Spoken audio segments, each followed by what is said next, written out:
Halo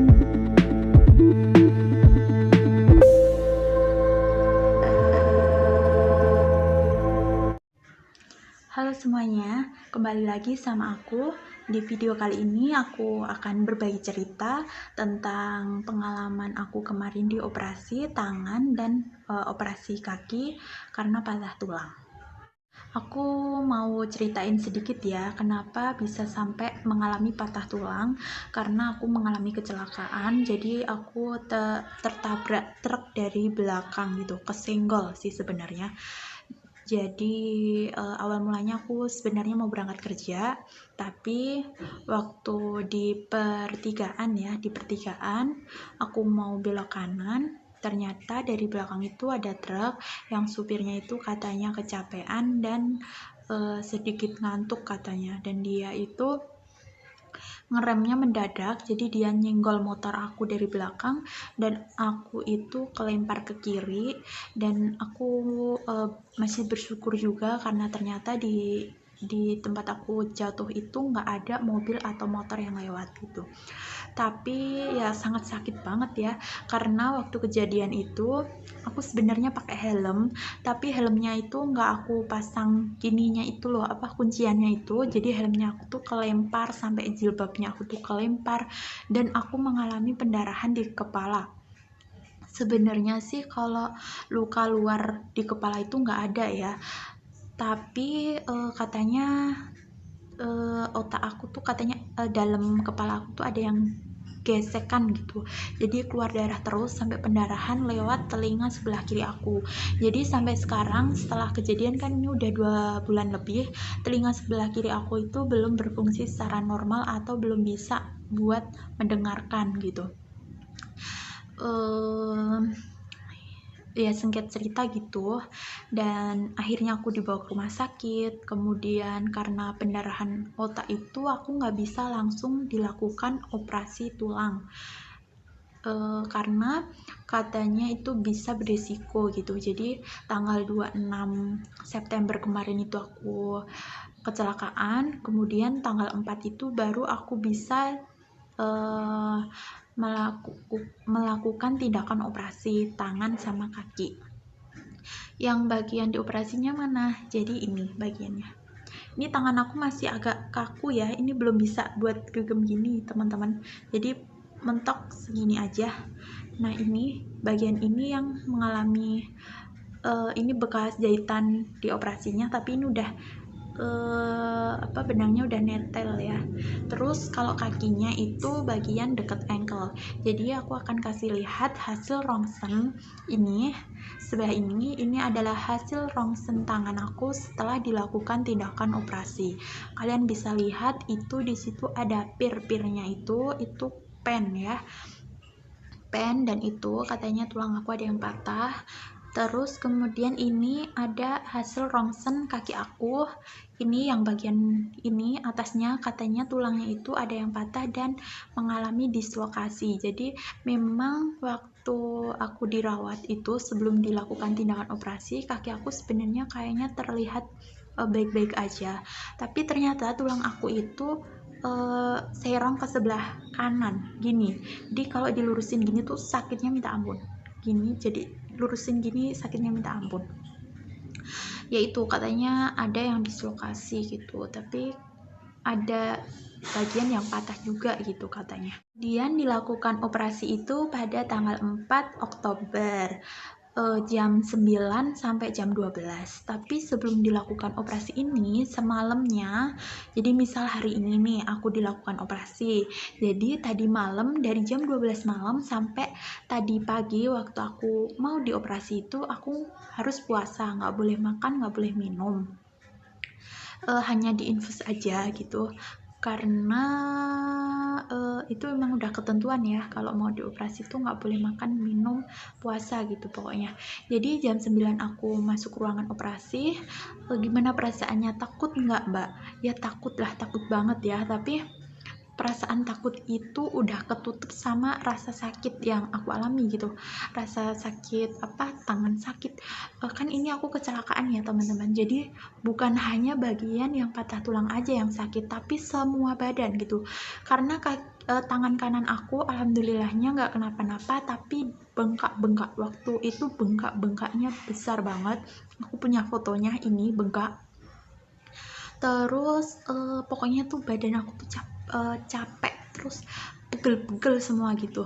Masuk ruang operasi jam 9 itu, sampai ruangan itu banyak lampu-lampu kan, terus banyak kemerincing alat-alat operasi gitu. Aku udah deg-degan dulu ya.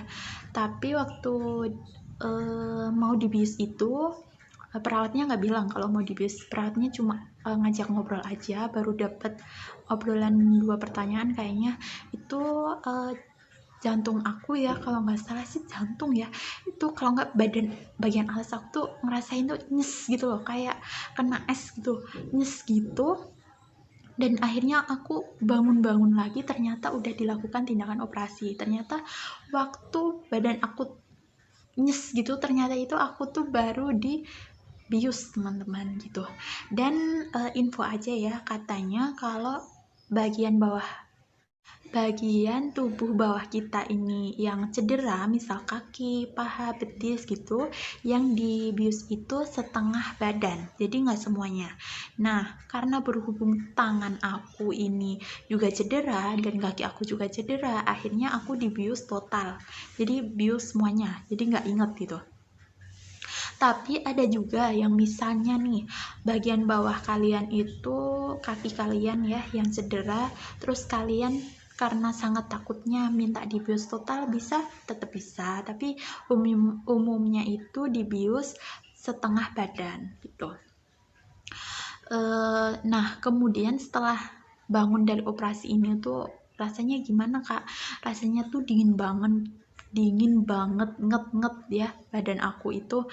Terus itu, nah setelah dari ruang operasi itu aku belum ngerasain kaki aku sakit, tangan aku sakit, belum aku ngerasain. Setelah itu istirahat ya, nah baru kerasa sakitnya itu malamnya jam 12 malam kalau nggak salah. Itu aku ngerasa banget tangan aku sama kaki aku yang bekas operasi itu, cenut-cenutnya itu sangat sakit. Terus kayak ada yang apa ya, tulangnya itu kayak ada yang mukul-mukul, rasanya tuh sakit banget gitu, kayak ada yang ngeremes ya, kayak ada yang ngeremes gini. Jadi aku nggak bisa tidur, bisa nangis sampai jam 5 pagi baru bisa tidur. Dan paginya itu kan aku ada dokter syaraf, karena aku kan cedera kepala kan, syaraf, terus ada dokter ortopedi tulang itu, terus sama dokter anestesi itu karena dari itu loh, habis operasi kan tanya masih pusing nggak, masih lemes nggak gitu, ditanya kan. Sebenarnya dokter tulang aku tuh bilang, Kak, kamu udah boleh pulang gitu. Aku kan kaget kan, baru kemarin dioperasi, hari ini udah boleh pulang dok gitu kan. Boleh kalau kamu udah nggak lemes, kalau kamu udah nggak ini apa, nggak pusing gitu kan. Tapi masih pusing dok gitu. Iya emang pusing banget, aku rasa tuh memang masih pusing banget gitu. Dan dokter anestesi juga tanya, oh kalau masih pusing ya udah pulangnya besok aja gitu. Akhirnya besoknya aku siap pulang gitu kan. Nah ini baru aku kerasa sakit banget kaki. Kan aku udah pede banget kan, oh yang dioperasi kaki satu, berarti kaki kirinya itu aku sehat, berarti aku masih bisa jalan walaupun lompat-lompat gitu. Nah waktu dari tempat tidur menuju kursi roda itu, mau pulang kan naik kursi roda, itu aku nggak bisa ngelangkah. Jadi baru dapet satu langkah itu, kaki aku tuh tiba-tiba lemes, terus gemeteran, kayak kesemutan gitu. Dan aku baru ngerasain, oh ternyata kayak gini ya efeknya setelah operasi gitu. Dan singkat ceritanya aja ya, aku langsung udah sampai rumah nih. Sampai rumah aku belum bisa ngapa-ngapain, tangan masih sakit, kaki masih sakit, buat duduk kelamaan aja capek gitu. Jadi kalau mau BAB atau BAK itu aku pakai P-spot. Jadi buat kalian nih yang pasca operasi belum bisa buat ngapa-ngapain gitu, kalian pakai P-spot aja nggak apa-apa, nggak usah malu gitu kan. Pispot juga murah kok. Kalau pispot yang dari plastik itu murah, kayaknya nggak sampai 50.000 kayaknya ya. Kemudian aku kapan bisa mulai latihan jalan? Oh, belum secepat itu ya, karena tangan kiri aku kan sakit, jadi kalau pakai krek itu nggak bisa. Kalau dua, karena tangan kiri aku sakit. Kalau pakai krek satu itu juga nggak bisa, badan aku belum kuat buat sepenuhnya ngangkat gitu, belum bisa. Sebenarnya dokternya itu gini, kalau kamu emang udah mantep pengen jalan nggak apa-apa, yang penting bekas operasinya kaki itu nggak boleh napak di lantai gitu. Tapi karena aku belum bisa, jadi kemana-mana aku ngesot aja gitu, jalannya ngesot ya. Setelah pulang itu, 1 minggu setelah pulang itu, aku Senin datang lagi ke rumah sakit buat kontrol. Dan perbannya coklat itu yang kayak ini di foto, ini gips ya, dilepas. Kemudian dokternya juga bilang, kamu kalau mau jalan sekarang belum bisa buat napak, tapi pakai tungkak gitu. Dan aku iyain kan, oh iya dok gitu. Jadi kemana-mana aku ngisot aja pakai tungkak gitu. Awalnya kan enggak, aku ngisot terus kaki aku yang sakit itu aku ngambangin gitu. Setelah setiap minggu aku kontrol, selang 1 bulan kalau nggak salah, 1 bulan lebih 1 minggu kalau nggak salah, itu aku udah boleh jalan, kaki aku boleh napak ke lantai gitu, tapi pakai krek 1. Dan aku udah mulai latihan jalan sampai sekarang. Ini bulan kedua ya, jadi sekarang kan Desember, jadi bulan kedua atau 2 bulan ini aku udah bisa jalan pakai krek pelan-pelan. Dan besok tanggal 14 itu aku mau kontrol lagi, mau lihat perkembangannya lagi, dan aku akan kasih tahu ke kalian gimana perkembangannya dan kapan boleh lepas krek, kapan boleh latihan jalan tanpa alat bantu gitu. Aku akan share lagi ke kalian.